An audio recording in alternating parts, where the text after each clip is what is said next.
देखो इन वासनाओं के चक्कर में, वासना में पड़ने वाले आदमी के लिए 4 उपमा दी हैं, और ये 4 उपमाओं में से आधी से ज्यादा नहीं, सारी ऑलमोस्ट हम लोगों के जीवन में घटित होती हैं। कौन कौन सी उपमा दी पता है? बताएं? कुत्ते की,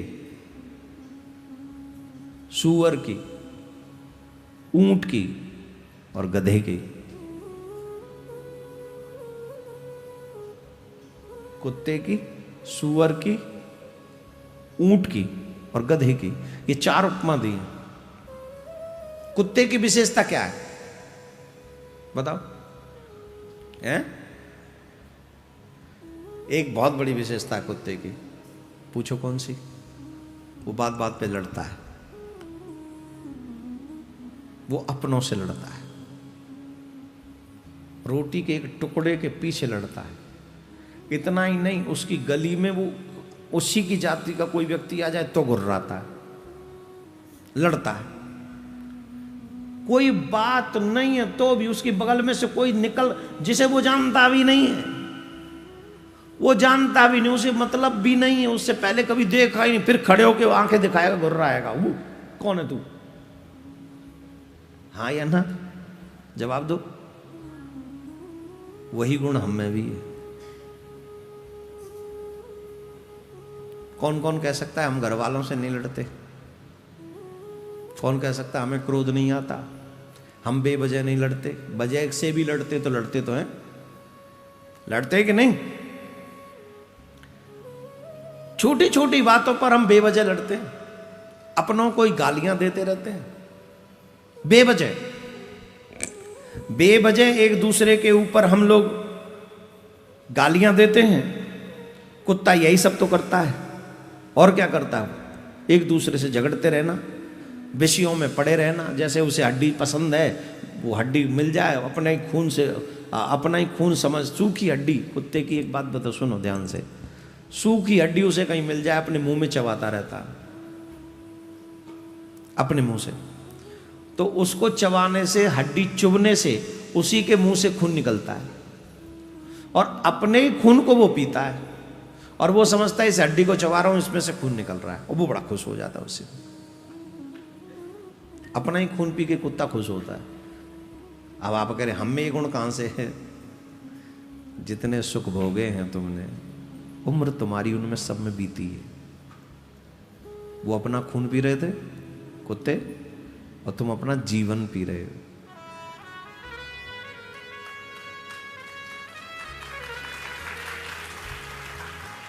जितना रोटी रोटी खाते खाते, पार्टी पार्टी करते करते, जुआ जुआ खेलते खेलते, इधर उधर आ ऊ कर करा के जितना भी टाइम निकाला आपने, वो जीवन आपका था, वो उपासना का था। आपने वासना में बर्बाद कर दिया। कुत्ते ने अपना ही खून पिया, हमने अपना जीवन खत्म कर दिया इन्हीं वासनाओं में। हाँ या ना जवाब दो।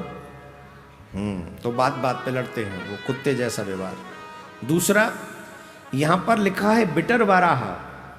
बिटरवाराह मीन्स ग्रामीण सुअर। ग्रामीण सुअर, ग्रामीण सुअर का इसका मतलब है, दूसरी उपमा इसका लक्ष्य बन गया है कि उल्टा सीधा जैसा भी मिले हड़प लो, जहां से भी मिले, जब भी मिले खा जाओ। वो बारह को देखो, गांव में जो भी मिल जाए उल्टा सीधा, बार सूकर भ्रष्टा तक खाता है, उसे कोई फर्क नहीं पड़ता, वो जो मिल जाए वो खा जाओ, वो इसके भाव है। और देखो ये तृष्णा न जाने कितना बड़ा पेट है, ये तृष्णा कभी शांत होती ही नहीं। चैन की रोटी 2 मिल जाए उसी में पेट भर जाता है, पर तृष्णा की हजारों रोटी खाने की सपने कल्पना करता रहता है, सोते सोते भी पेट नहीं भरता। पहले लोग, मैंने कल भी कहा था, इसलिए डरते थे कि कहीं किसी का 2 नंबर का पैसा ना आ जाए मेरे पास, मेरा पूरा परिवार बर्बाद हो जाएगा। आज रात दिन व्यक्ति ऐसे लगे रहते, कुछ भी कर पर पैसा आना चाहिए। बताओ तो सही क्या? अरे मैंने सुना है मुंबई में लोग पैसे के लिए लोगों को मार देते हैं। मुंबई में क्यों? अब तो हर जगह ही उनका बिजनेस है, तुम हमको पैसे दो हम मार देंगे। अरे भाई तुम जिसको मार रहे हो उसको जानते भी हो? आजकल तो लोग सोशल मीडिया पे लोग बैठे हैं, तुम बताओ किसी के पैसे दे दो, तुम कहो तो हम अच्छाई फैला दे, तुम कहो तो हम बुराई फैला दे। सिर्फ पैसा दो, तुम बताओ तो सही हमें करना क्या है। हम वो करेंगे जो तुम कहोगे, तुम वो करो जो हम चाहते हैं, पैसा दे दो। पहले लोग डरते थे, अब डरते हैं और फिर कहते हैं महाराज आनंद नहीं है, शांति नहीं है, ले लो पैसा। सुअर की तरह तो हर चीज बटोरने में लगे हैं हम लोग, कहां से आएगा हमारी शांति मन में। शास्त्र विरुद्ध है, किसी का बुरा करके तुम कितना भी पैसा कमा लो, एक दिन तुम्हारा जितना था ना 100 रुपया, वो भी गांठ का जाएगा उसमें। वो लेके जाएगा, तुम्हें सुखी करके नहीं जाएगा। लिख लो इस बात को।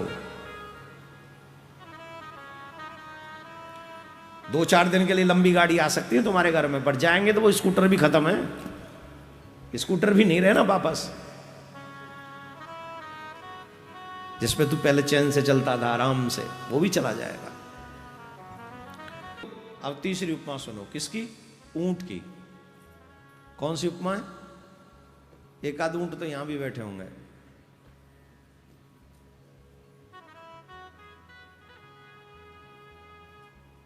₹4 से जेब में आ जाए या कोई पद मिल जाए अच्छा सा, MLA बन जाए, MP बन जाए, कोई मंत्री बन जाए, या 10-20 करोड़ जेब में वो अकाउंट में आ जाए, कहीं से प्रॉफिट हो जाए। जो ऐसे लोग होते हैं वो फिर किसी के आगे सर नहीं झुकाते,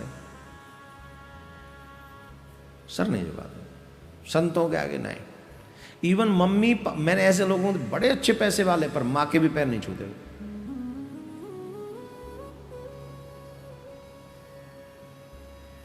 नमस्ते मम्मी, इतना भी कर दे तो बहुत सरल मानो, जो समझो जैसे सील निधि की संतान। पैसा आ जाए तो मम्मी को ऐसे, पापा को नहीं, नाम ना। हाँ, गुड मॉर्निंग मॉम, कैसे हो, ठीक हो? हाँ ओके, अभी मैं जा रहा हूँ, तो शाम को आता हूँ, फिर देखता हूँ, दवा ववा ले ली, इसको देख लेंगे। कोई तू मैं होता ना बाकी मम्मी तो दो दे तो भाई गाला खींच के 2300 गंदा, मैं हो तो बाकी मम्मी पकड़ के गरीबान पकड़े 5 दे तो को है तू, मैं मम्मी हूं तेरी पामछी, दंडवत कर। पैसा वारा होगा तू अपनी ऑफिस में, यहां तू मेरा छोरा है, दंडवत कर पामछी, काम की बात कर।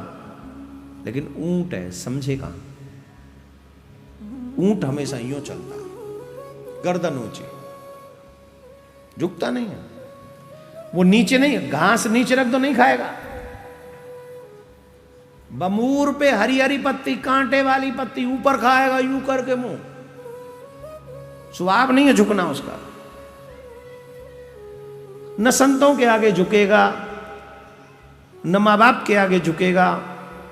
चाहे वो पद का अहंकार हो, चाहे पैसे का अहंकार हो, वो झुकेगा नहीं। उसे देखकर ऊंट कहते वाह जी वाह भाई, हद हो गई तेरी तो, ये तो हमारी आदत थी, ऐसे तूने हमसे आज हमारी आदत कैसे चुरा ली? जब तू ऊंट बन जाएगा तो हम क्या बनेंगे फिर? हम इंसान नहीं बन सकते भाई, तू तो ऊंट मत बन, हमें तो ऊंट रहने दे। तीसरी उपमा ऊंट की है और चौथी उपमा गधे की। काय की? गधे की। बोले गधे का मतलब? हम मतलब समझाएंगे, हम बैठे काहे को है, ये सब समझाने के लिए बैठे। यहां जितने लोग बैठे हैं 99% गधे हैं।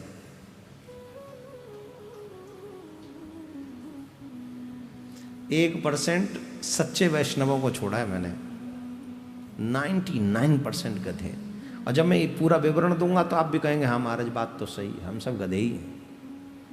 अच्छा, पहले एग्री कर रहे हो कि बाद में करोगे? पहले ही कर रहे हैं तो फिर ना समझाऊं? हैं? समझाओ जैसे 100% बिलीव हो जाए कि हम गधे। चलो समझा देते, आप सब समझ जाएंगे कि हम गधे। गधे का काम बताओ क्या? गधे का काम बताओ।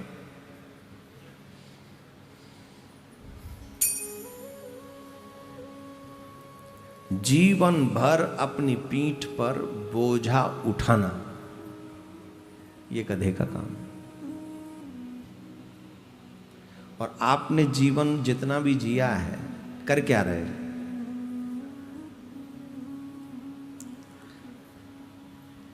जो जीवन पर्यंत अपने घर गृहस्थी का बोझा ढोने में लगे रहे, जर्जरित काया हो गई, घर में कोई पूछने वाला भी नहीं, बात करने वाला भी नहीं, खटिया पकड़ लेते हैं फिर भी कहते हैं कि बाबा अभी तो कुछ और काम करने का मन है।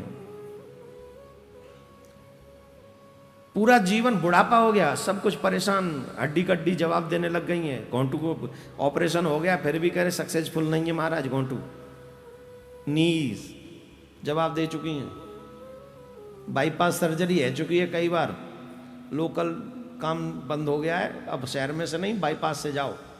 अब बाईपास सब करवा लिए फिर भी फिर फिट नहीं है। बावजूद इसके किसी ने कहा बाबा भजन करो, अब तो भजन करो, न जाने कौन से दिन सीटी बज जाए, अभी तो भजन कर लो, पता नहीं किस दिन स्कूल में छुट्टी हो जाए तुम्हारे नाम की। छुट्टी जानते हो? छुट्टी गांव में रहो, गांव में हाय हाय, गांव के बच्चे बड़े अच्छे होते हैं, भगवान से प्रार्थना करते हैं गांव में रोज छुट्टी हो, छुट्टी हो जाए। कैसे छुट्टी हो जाए? जब भी गांव में कोई बड़ा बूढ़ा आदमी मर जाए, झट प्रिंसिपल साहब छुट्टी कर दें। हाँ या ना? भाई मैं तो गांव में रहा हूं तो मुझे मालूम, जैसे गांव में कोई बड़ा बूढ़ा मर गो बेचारो, छुट्टी हो जाए। अब साहब बालक जो स्कूल जावे थे दुखी हैं, वो यूं ही कहें कि गांव में रोज मरा कोई। अच्छा, उन्हें इस बात से मतलब नहीं मरने के बाद क्या होता है वो जानते ही नहीं, बच्चे ही हैं, उन्हें क्या मतलब क्या होता है। वो तो इस चक्कर में कि कोई मरेगा तो हमें छुट्टी मिलेगी। अब वो क्या जाने बेचारे कि तेरी छुट्टी के चक्कर में वो तो परमानेंट छुट्टी पे गए हो। ये दो बच्चे थे बड़े शरारती, दो बच्चे बिधौनी में घूम रहे हैं, घूमते हुए अल्लाह चाह, दो बड़े बूढ़े बैठ के आपस में हुक्का पी रहे, हुक्का, सर्दी को दिन हुक्का। ए राम रामू सुनो, रामू बोले हाँ। छुट्टी बैठी है, छुट्टी। कौन बैठी? बोले छुट्टी बैठी है, ऐसे के कल मिल जाए। दूसरे को ना ना ना भाई तो कछु दिन लगेंगे इन छुट्टी ने। बोले ना ना ना जी ज्यादा हुक्का पीरो का जल्दी जाएगा। ये छुट्टी बैठी, मतलब जिंदे ने छुट्टी बता रहे हैं वो दोनों जने कि ये मरेंगे तो हमें छुट्टी मिलेगी। ऐसी दुनिया बताओ,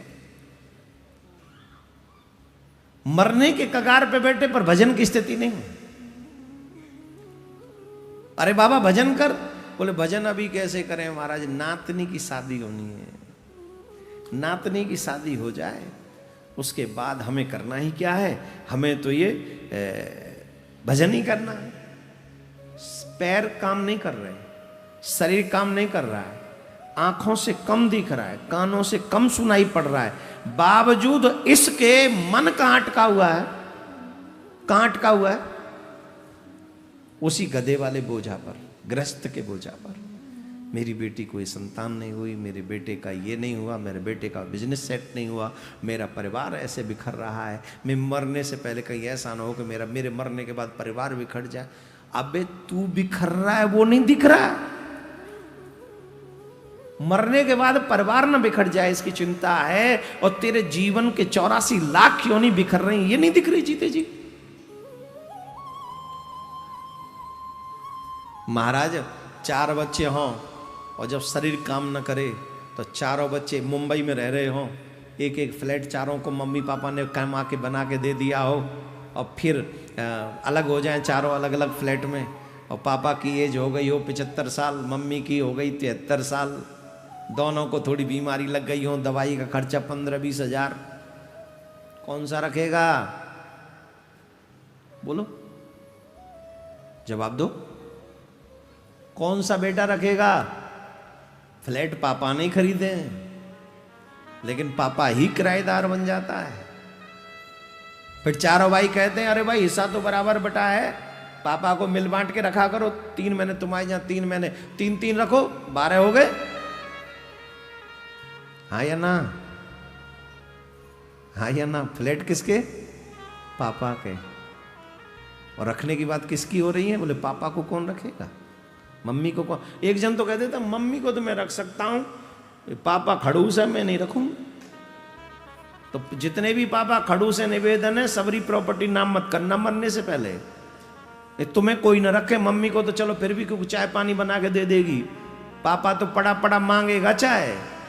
इसलिए पापा पप्पू मत बनियो, पापा पप्पू मत बनियो। एक फ्लैट अपने नाम राखियो और कछु जेब में करंट राखियो।